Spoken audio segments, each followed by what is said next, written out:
ស្ដីអ្នកទាំងអស់គ្នាថ្ងៃនេះខ្ញុំមកលេង One Block ឲ្យអ្នកទាំងអស់គ្នាបានទស្សនាម្ដងដោយយើងលេង Survival ច្រើនពេកយើងក៏មកលេង One Block ម្ដងឥឡូវនេះខ្ញុំបានបើក Hub មកក៏គ្មានអ្វីច្រើនហើយខ្ញុំក៏បានកាប់យកដីជាបណ្ដាដើម្បីយើងរៀបកុំឲ្យយើងកាប់សុកយើងធ្លាក់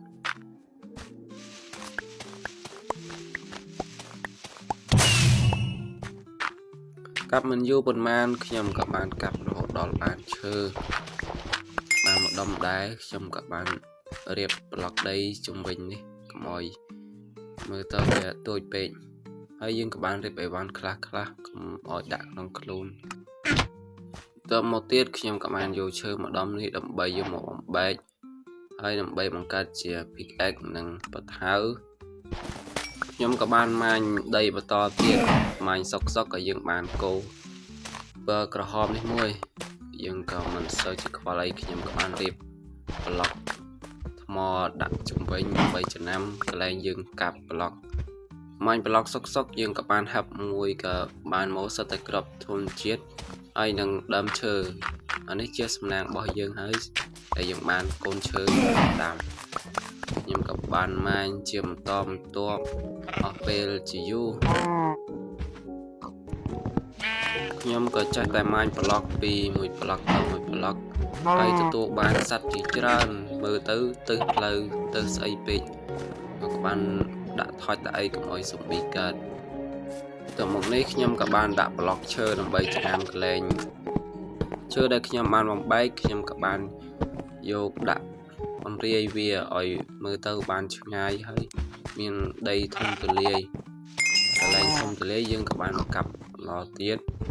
ពីមួយប្លុកទៅមួយប្លុកខ្ញុំចេះតែបានបោះដែលល្អជាច្រើន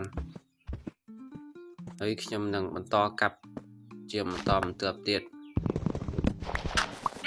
ខ្ញុំបានកាប់តាំងពីមេឃភ្លឺរហូតដល់មេឃយប់នេះហើយ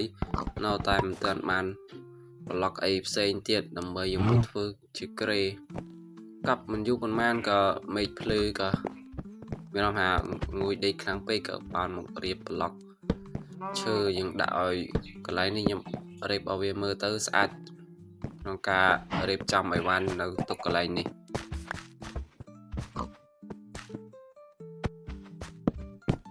ខ្ញុំក៏បានរៀបប្លុកឈើដើម្បីដាក់តទៅខាងមុខទៀតឲ្យមើលទៅ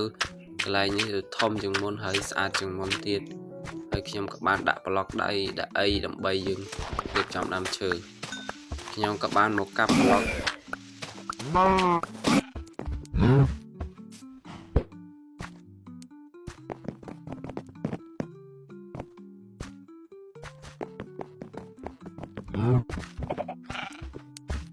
ខ្ញុំមាញប្លុកមិន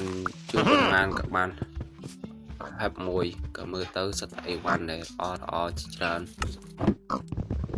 អ្នកទាំងអស់គ្នាអាចនឹងជួបខ្ញុំនៅវីដេអូបន្តទៀតខ្ញុំនឹងធ្វើវីដេអូ One Block នេះឲ្យអ្នកទាំងអស់គ្នាបានមើលទៀត